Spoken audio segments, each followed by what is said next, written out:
Good evening. This is Maestro Critello with the Dawn of War 2 Retribution Elite Modcast.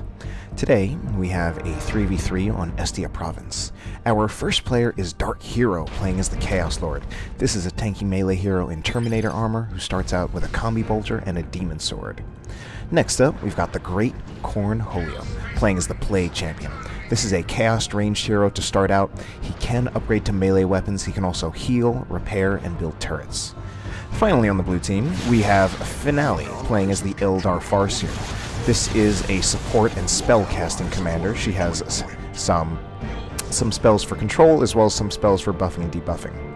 On the other team, we're going to start out with Sentinel Enforcer as the Mekboy. This is a teleporting ranged commander. Good for just teleporting around, getting around the map. He's also got some support spells as well. Next up, we've got zeetorq, playing as Sindri, Trollface, Chaos Sorcerer. Right here, we have an infiltrated Thousand Sun Sorcerer.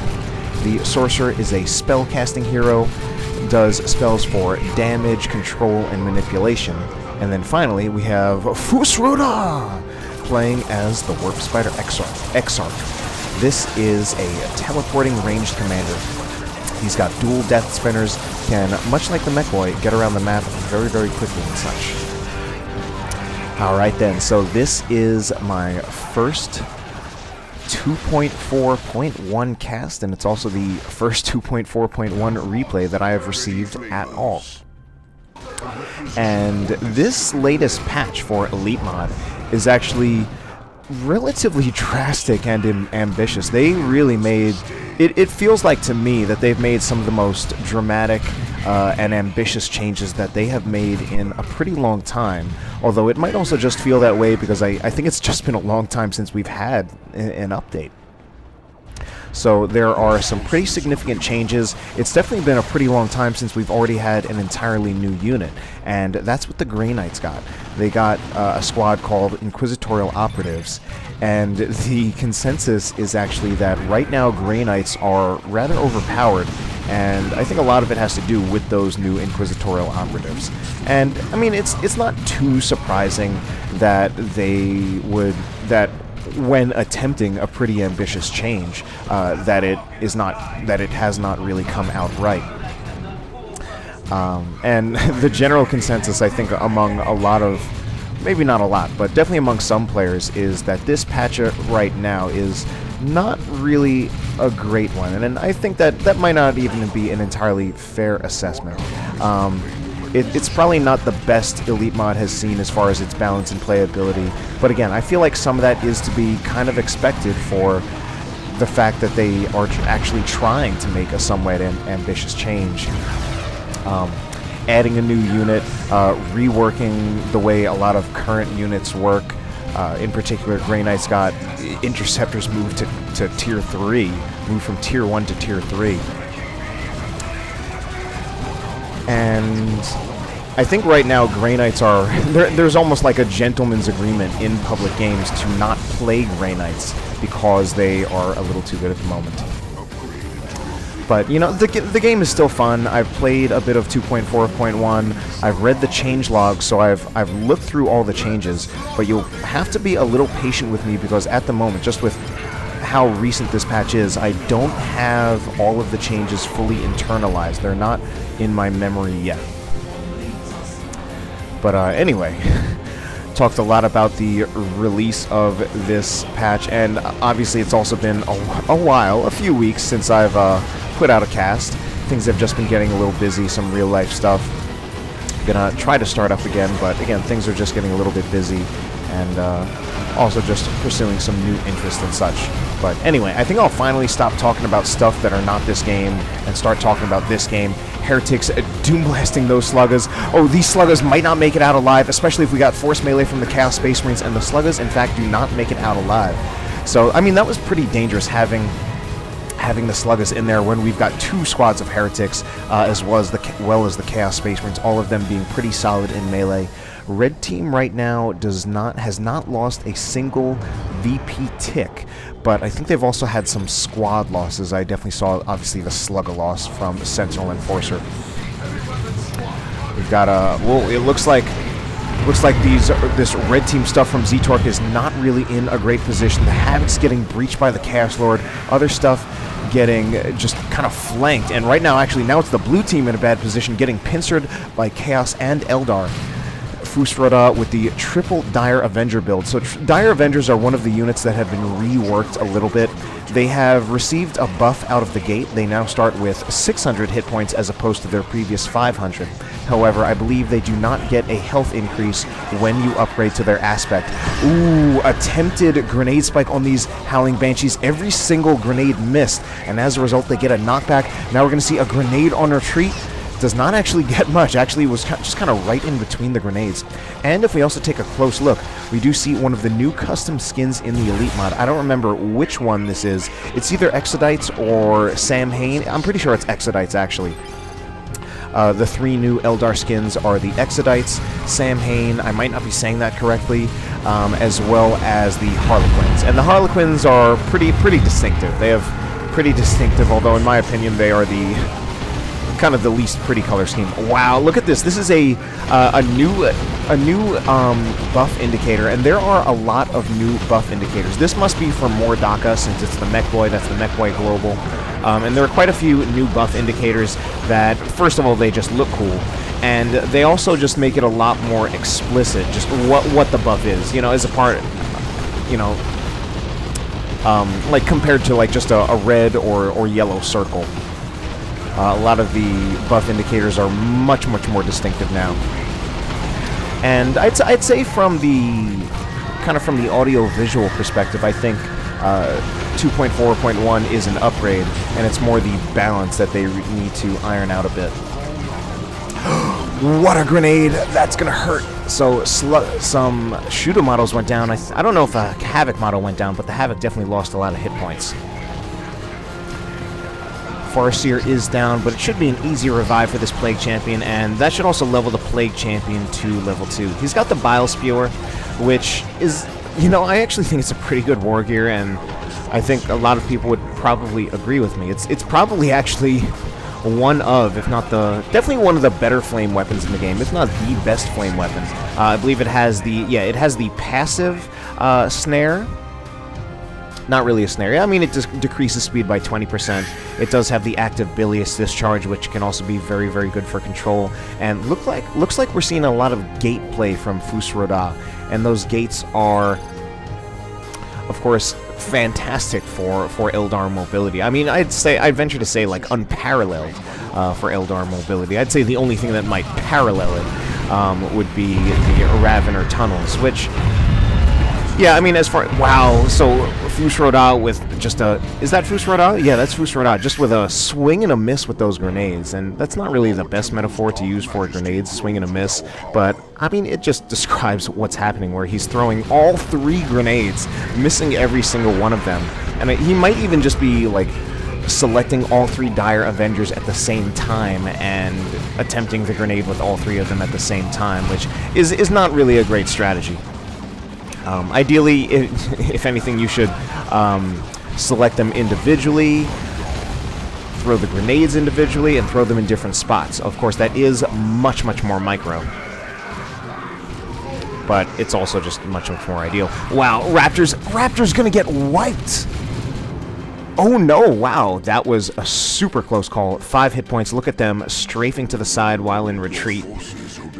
Oh my god, this could actually be terrible for zeetorq. Oh, I thought they were going to strafe all the way back over here right into the Chaos Space Marines. That was a rather interesting bug. One of the other new changes that is considered rather undesirable in this latest patch is that suppression teams are apparently very good at bashing generators. I don't know if that will also extend to doing damage to things like shrines, but they are supposedly too good at bashing generators. And I think even in the recent Elite Mod tourney, there was a 2v2 tourney. That tactic was banned. Dark Flames is a global that I believe has also been changed. I believe this residual fire lasts longer than it did previously. And I think by longer, I actually think it was something like doubled. Anyway, crazy stuff going on. Banshees managed to just get in on all of those orcs, and they're going to take out this Wabanner. Meanwhile, what's going on? And I feel like this game has been hard to follow, although that might just be because I'm a little out of it. Chaos Lord has the Combi Flamer, which is, I feel it's a slightly curious choice, and yet at the same time, it's never really a bad choice. This right here, look at this. This is the new indicator for Doom, I believe. So yeah, I mean, that's the new indicator for Doom, and again, very, very distinctive and also very cool looking. And we see the Doombringer on the Farseer, so yeah, that's definitely the new indicator for Doom. And yeah, I mean, that's really great. Like, as much as the Elite Mod team is, or possibly only Kael'thas, has been getting flack for some of the balance changes that may not be fully working out, I really like the commitment they're showing with things like putting in new indicators. Like, they really don't have to do that. Those are purely cosmetic changes that that we don't even necessarily need, but they're nice to have. And I think it really shows their dedication, even if they did not fully succeed in getting the balance really well in this latest patch. Farseer are going to go down. The Banshees are definitely going to cut up these Raptors, but the Raptors themselves are knocking over, well, they're getting knocked over. All sorts of things happening. We even see some Corn Marines from DarkHero. So he's got 2 squads of Corn Marines. One of them just totally caught up in this amazing, just crazy engagement where I think another squad of Sluggas went down, as well as some Shooter Boys might go down as well. So DarkHero has 2 squads of Corn Marines, and Corn Marines are a squad that they're often considered not very useful. Their uses are very, very, like, niche. That might not even be the right pronunciation for that word. But it's just tough to justify Corn Marines when it's mutually exclusive to the best range, one of, if not the best range unit that Chaos has. I would actually say the best range unit. And compositionally, the Chaos roster is just already filled with melee units, and usually your ranged Chaos Space Marines are pretty much the majority of your ranged firepower as a Chaos player. One of the situations where Corn Marines do kind of work out is when you actually go mass melee with the Chaos Lord, and that specifically works far better with the Chaos Lord than it does for any other Chaos hero, since he is himself a melee. Since you kind of throw on the Chaos Lord on top of that melee blob, and he takes care of a lot of the opposing disruption. He can take on a lot of the tanky melee heroes by himself if he's got one of the upgraded melee weapons, whereas the Corn Marines and the Heretics really can't. Corn Marines and Heretics, they really will be food for something like a Thunderhammer Force Commander with Battlecry active, a Warlock who uses the Ethereal Slash ability from the Witchblade of Kurnos. And now we see the Chaos Lord still actually rocking the Combi Flamer. Ooh, Corn Marines, I feel like now in a little bit of trouble. They are taking on some Heretics there at half health. Yeah, this is a really bad engagement for this squad of Corn Marines. He's trying the Bloodlust, which is actually working out in his favor, but it's still a little risky. This particular squad of Corn Marines, alright, wow, that Bloodlust actually kind of saved him. That was really a really crucial Bloodlust. I would say without that Bloodlust, he probably would have lost that squad of Corn Marines. He's got a Worshipping squad of Heretics that he needs to get out of there. Luckily, the support of this Blood Crusher just charging in is really, really doing a lot for him. And right now, Sentinel and Enforcer does not really have much in the way of AV to deal with the Blood Crusher. He does have the Weird Boy, and that will do AV damage, but the Weird Boy might miss, and the Weird Boy is also very vulnerable himself to getting tied up by the Blood Crusher. And once the Blood Crusher ties up the Weird Boy, I would say Sentinel Enforcer is pretty much screwed. So that's why he's building some tank busters. Wow, the Blood Crusher even going into base. And that's always risky, because once you have a vehicle out on the field and your opponent sees it, like, pretty much the next thing they're going to do in the next minute is they are going to plan some kind of response. If they do not already have AV, they're planning a response, because they need a response. So being very, very aggressive with the Blood Crusher, or really any early vehicle, is always very risky, and you really have to be very, very calculated if you're going to be aggressive with it. And I mean, that's almost like a contradiction. Usually someone who's, or generally when you're being aggressive, it's not like a calculated thing. Usually more conservative play is calculated. Blood Crusher could be in a bit of trouble right here. It's tying up the only unit that could damage it. We do have, that was, ooh, and the Blood Crusher did go down. I thought I saw a Malignant Blindness from DarkHero, but it didn't look like it really worked out in his favor. A lot of things going on this side of the map. I don't feel like I've actually checked the other side of the map that much recently, so let's check it.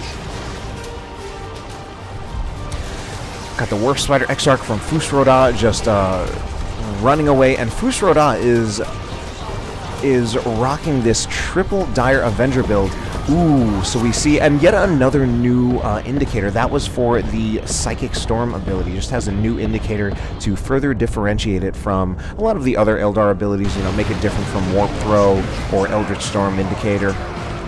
I believe Warp Throw has also gotten a new indicator.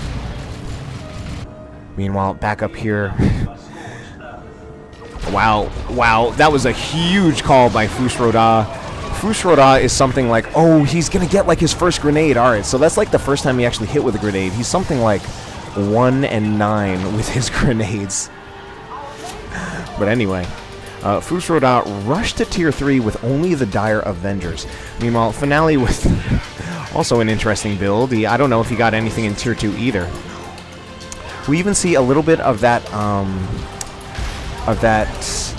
singularity effect, even just when the D-cannon shoots at all. Which, I mean, looks kind of cool, and again, like, not entirely necessary, but that must be the singularity effect. And look at how awesome that is. I mean, that's so much better than the previous effect. It looks really cool. The way it rotates, it's beautiful. So... As much as there might be some discontent with the current patch, I really like some of the... I certainly like some of the visual changes. I think it does show the dedication of the development team. And I'm willing to excuse them for not getting the balance perfect when they've made some pretty ambitious changes. Meanwhile, speaking of ambitious, these Khorne Marines being incredibly ambitious, even though they're up against units that they definitely counter, they really have to be careful. Wow, that was a really super close call. I don't know how this particular squad of Khorne Marines made it out alive. I mean, there is still a lot of health on that single model, but I feel like if they had just gotten swarmed by the Heretics as well as the Raptors, it could have been the end of one of the Khorne Marines. Meanwhile, back here, we do have the Warp Spider Exarch. Warp Spider Exarch fully kitted out, though, and there is the anti-grav grenade, which the anti-grav grenade is, I feel like, not a terribly commonly seen war gear. It's pretty cool. It does that levitation effect. The levitation effect doesn't do that much by itself, at least not in terms of damage, but it does take a unit out of play, and that actually is a really big thing. And not only does it take a unit out of play, but if you're really, really good, you can actually time a grenade toss right after it, like a grenade toss from the Dire Avengers, and they can land right on top of that grenade right after the anti-grav grenade. Timing, of course, is very, very tricky. But I have seen some really nasty combinations with it. And Eldar kind of have those things. They've got a lot of those combos.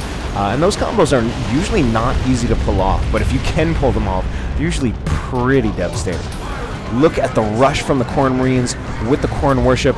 They do get suppressed by the Havoc on approach, and they're about to go right into some Robes of Torment, as well as Raptors and some Heretics. So one squad of Khorne Marines just retreats out of there. No Doom Blast from this squad of Heretics. I think the Doom Blast would be warranted.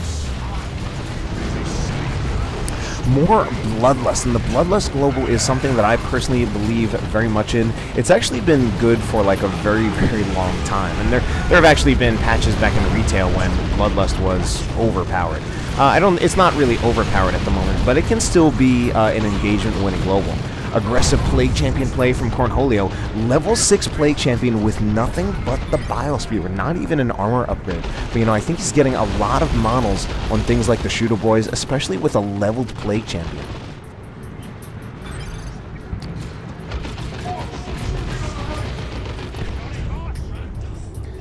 Some stick bombs going in, but another swing and a miss, just getting absolutely nothing. Maybe we could say they got goose eggs. That's an expression for in shooting, like if you shoot guns, when you try to shoot something and you miss every single shot. Anyway, surprising lull in the action for what is otherwise an action-packed game that I feel like I can barely keep up with. FusRohDah with more Dire Avengers out of the webway, and he's now got the Seer Council. Totally different builds from Finale. I think Finale's really got the better ends of the builds. FusRohDah, I feel like, is not quite as... His composition is just not quite as sound, especially they've kind of made blind picks that have resulted in Finale with really the superior composition. Right now, in fact, the Fire Prism pretty much counters FusRohDah's entire build by itself, and that's pretty bad. And it doesn't do it in a way that's like massively damaging, but FusRohDah can't really approach without getting disrupted and taking losses. Ooh, the Maul of Chaos. DarkHero getting the Blood Maul and actually canceled the upgrade. But he does have the Mantle of Hate and the Dark Halo. Instead, he's getting the Lightning Claws, and, you know, I can see that choice. He's got a lot of power armor to deal with, and he can do more damage against the power armor. Anyway, crazy stuff going on. Raptors jumping in. I feel like that's not really a good situation for them to jump in. There's the passive damage and suppression from the tower, as well as the Great Unclean One. These Raptors could be in a huge amount of trouble, especially melee from the Corn Marines would probably finish off the Raptors, but I don't think he's quite on top of it, especially the Heretics as well. No, he's just engaging other things, so the Raptors get out of there when I feel like they shouldn't. More called shots with the stick bombs, but still not quite hitting their mark. Meanwhile, the Great Unclean One, it definitely has some things that can do damage to him, but not a whole lot. We do have AV weapons are, of course, pretty solid against a Great Unclean One, but the better choice is actually plasma weapons, or anything that is effective against super heavy infantry. So that's plasma weapons. Inferno damage, even though it doesn't have a bonus modifier, is good just because usually units that have Inferno damage have very high DPS. So Inferno damage, plasma damage, melted damage, usually those weapons are all better against super heavy infantry armor than the AV weapons. Since the AV weapons, although they do full damage to the Great Unclean One, usually AV weapons will have lower base DPS than usually plasma weapons as well as Inferno weapons. Such as, for instance, the Looted Tank does something like 20-some odd DPS. I think the number is actually close to about 23. So it will do about 23 DPS to the Great Unclean One, and it will do that full damage, which is not bad compared to other things that would be shooting at the Great Unclean One and really suffering damage penalties, such as really any piercing weapon. Would do pretty poorly against the Great Unclean One.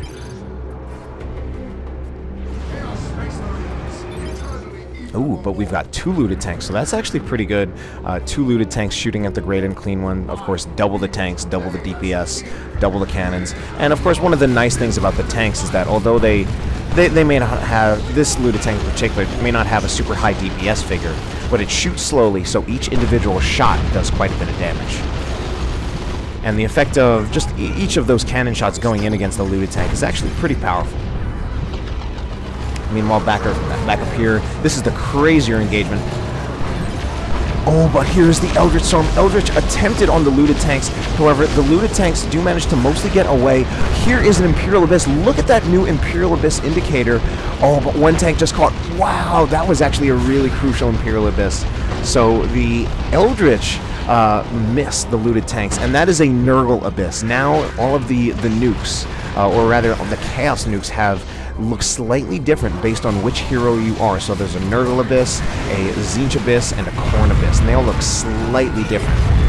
Maybe if we're lucky, we'll see the Khorne Abyss from DarkHero, or even the Tzeentch Abyss from zeetorq. I'll have to really pay attention to that, but the VPs right now pretty even at 182 to 194, but the blue team has the field. Meanwhile, Finale has some Seer Council of his own, but he's also lost a ton of his own units. I'm not entirely sure what FusRohDah has been doing. I mean, he's got his ridiculous composition, and he's probably been doing a lot of damage with it. I mean, he's got 3 level 4 Dire Avengers, and Dire Avengers have historically been considered to scale extremely well. Ooh, so that was an Entangle combined with a grenade, but there was also a heal on the Seer Council from the Farseer. We do have some Spirit Zones on the Farseer. as well as switching out the rune armor for the armor of the Assyrian.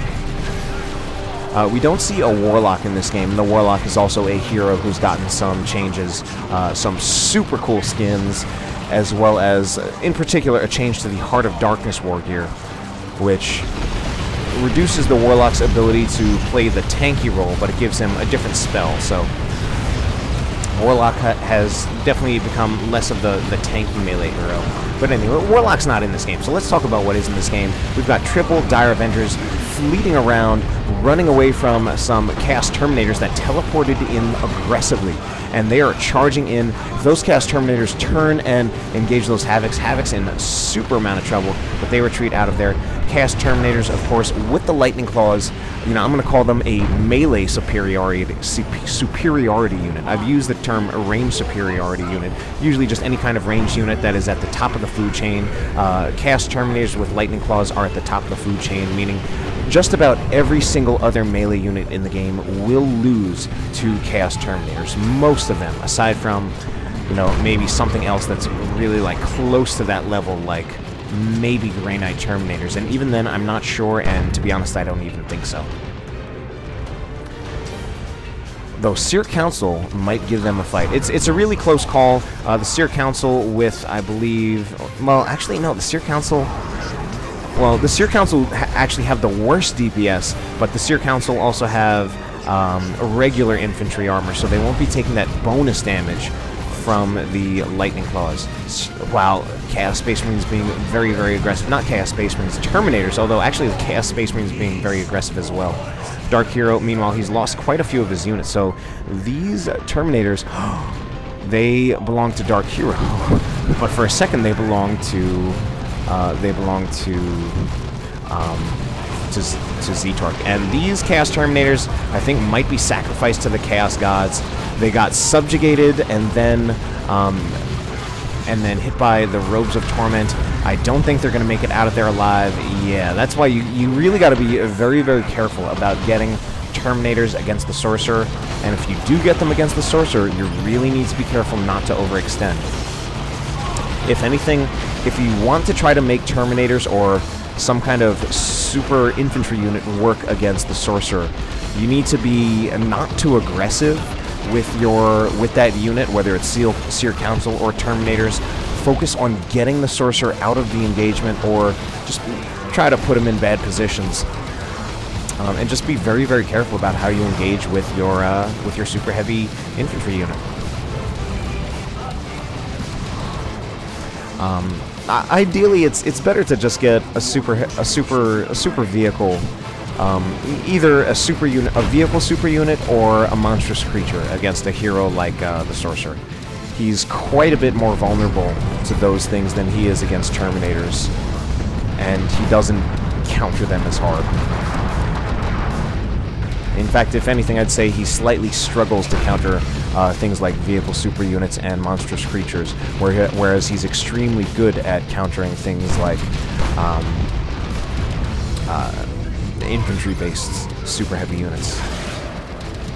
So man, we had a Luden tank go down, lots of squad losses all over in this game. zeetorq, ooh, getting his Sorcerer pulled, and that is dangerous. The Great Unclean One, very, very good at countering single entities, particularly with that Foul Snare ability, can hook any of the non-unshakable heroes.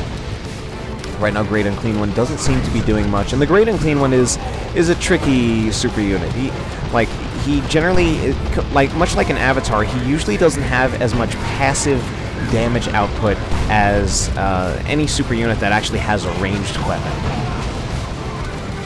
Because he's not shooting, he has to get into melee, and most of his ranged stuff are ability-based.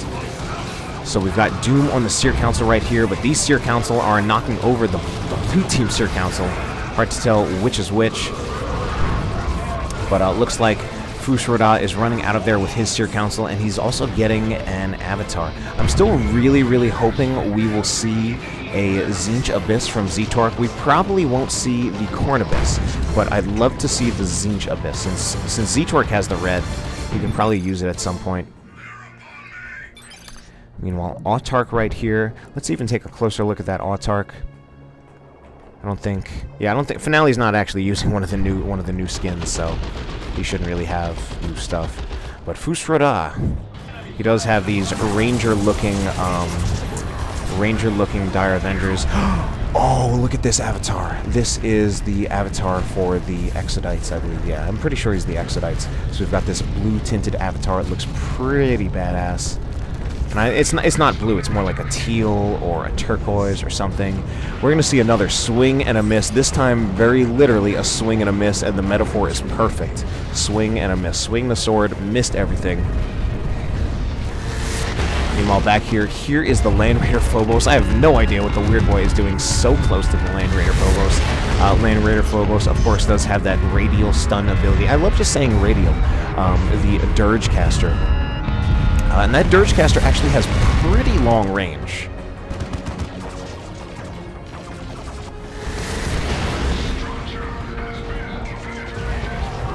Alright, I have a feeling we're going to see something die right here, and I think it might be Finale's avatar. It's a close call. If anything, yeah, the Tzeentch Chaos Space Marines need to chase more, the Plague Marines need to chase more, because the Tzeentch Chaos Space Marines are actually the highest source of damage against this avatar yet. This avatar, I don't see it getting out of there alive. I think if anything's going to save that avatar, it was that Pestilence Strike. No, it's not going to get out of there, though. I was wondering if that Pestilence Strike from this Plague Champion that stunned the Plague Marines as well as the Tzeentch Marines would have saved it, but it wasn't enough.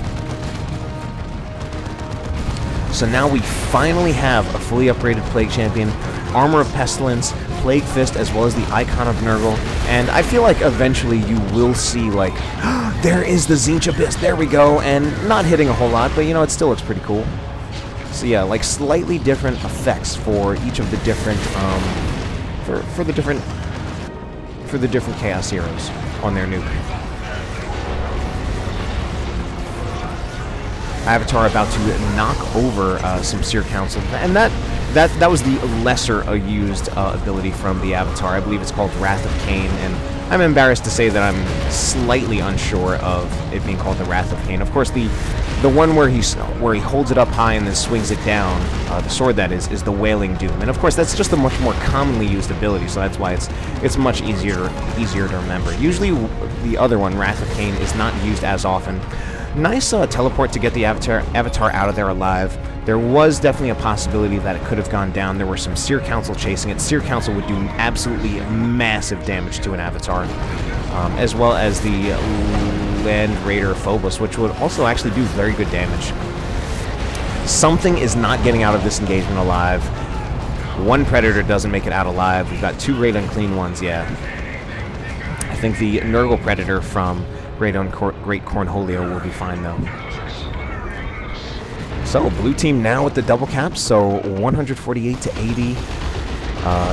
Capped VPs in favor of the red team. Ticked VPs in favor of the blue team, however. Man, just things going on all over the place. And another Nurgle Abyss. So we see that nice green Abyss. Something did get wiped there for Sentinel and Enforcer. I did not quite catch what it was, but you know, something got wiped, and that's all that really matters. Ooh, Avatar coming out aggressively. I feel like being slightly brazen, but you know, he's just gonna make that play. And the red team doesn't really have that much time to mess around. They, come on, he had the entangle on the Corn Marines. Could have Wailing Doom them right then and there. So yeah, I mean, at this point, we're going to see them probably getting a little bit desperate. I think Corn Dread is going to go down, but the Avatar of Cain is also just immobilized at the moment. So Avatar of Cain cannot do anything. Warp Spider Exarch goes down using that phase shift. And red team, here is their secret play. Seer Council with the back cap, and ultimately the Plague Marines are not going to be able to force off the Seer Council. The Seer Council, they will actually be able to full cap this and then turn and force off the Plague Marines unless the Plague Marines get more support. So that was a very smart play, because right now it's very, very difficult for the red team to overtake and get the contested VP back. We're going to see a looted tank go down, just staring down a Land Raider Phobos a little too heavily. A Land Raider Phobos straight up going to counter a looted tank. And Knobs trying to approach the Land Raider Phobos, but the Knobs facing down a lot of disruption and control. They got stunned. Now they're getting knocked down several times. They got knocked down by the Great Unclean One, and at that point they just took too much damage. Must have also gotten knocked down by the Chaos Lord as well. So 1-to-1 cap. Seer Council finally gets forced off by some support from Finale with a double Fire Dragons. Very, very interesting. I would have to check the changelog to see if Fire Dragons have received some kind of change. If anything, I would say if any unit actually deserved a change, I would think it would be Fire Dragons. And I don't know if they're really terrible or if they were really terrible in last patch, but they were definitely a slightly underused unit. Definitely difficult to use, since they're usually considered more of an AV squad, even though they're technically anti-all, and for the purposes of anti-vehicle, usually when you need a cheap option, you usually just go for a Guardian weapon team with a Bright Lance cannon. But at this point, red team's got to make something happen. They've got to be very, very ambitious. Fire Prism being absolutely... That was a terrible move for the Fire Prism. Fire Prism should pretty much never be that close to anything, let alone one of the units that it's gonna counter at the hardest, the Land Raider Phobos. I feel like that was maybe an accident. Finale might have, yeah, Finale can Eldritch. We're gonna see. No, the decap's not gonna happen there. If it is, it's gonna cost. No, it's not gonna happen. So it's now or never. You know, if they approach and just like go for it, they will be able to at least get the decap. There is a phase shift, a very, very nice phase shift, taking out like 5 or 6 squads out of play. Very, very smart. But here is an Eldritch. Oh, Finale, but Finale is on the blue team, so he's got the Eldritch. Took out the Predator. VP's. All right, 1-to-1 on the VP counter. Another Eldritch. Is going to finish off the Land Raider Phobos. Does not. The Great Unclean One needs to turn and finish the Land Raider Phobos. It really needs to do that. Because, oh, all right, the Las Cannon from over here did get off the final shot. Meanwhile, red team getting the cap on the VP. So 2-to-1 cap for the red team. Staying in this game. Absolutely crazy. And the Avatar... Wow, we've got a nearly dead Avatar trying to run away. That is FusRohDah's Avatar. The Great Unclean One also, we're just seeing everything really fighting and pushing to the limits. We've even got some subjugated Terminators. I think they were trying to fight the Chaos Lord. Didn't do quite enough damage to force him off. Oh my god, this Great Unclean One looks done. And this might be it for the red team. Let's see, the red team.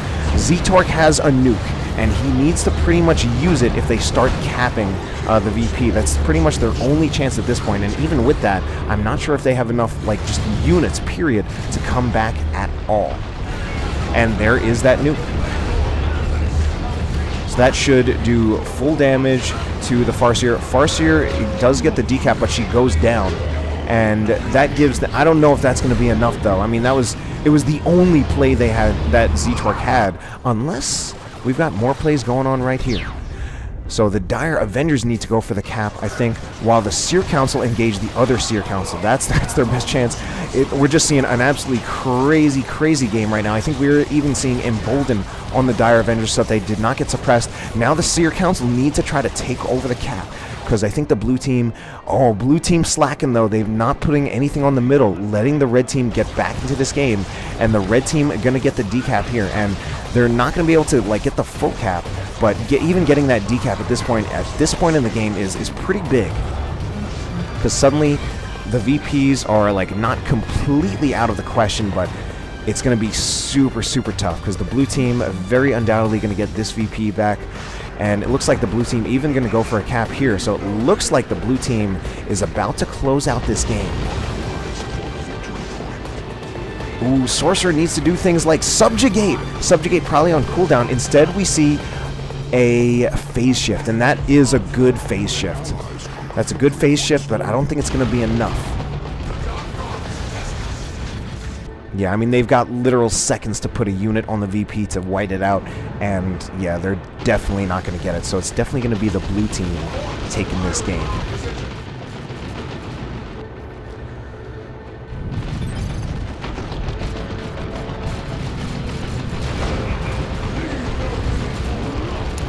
FusRohDah calls the GG. Red team just lost too many units. And that's it. Favor the blue team. Alright then. Hope you enjoyed that cast. Have a good night.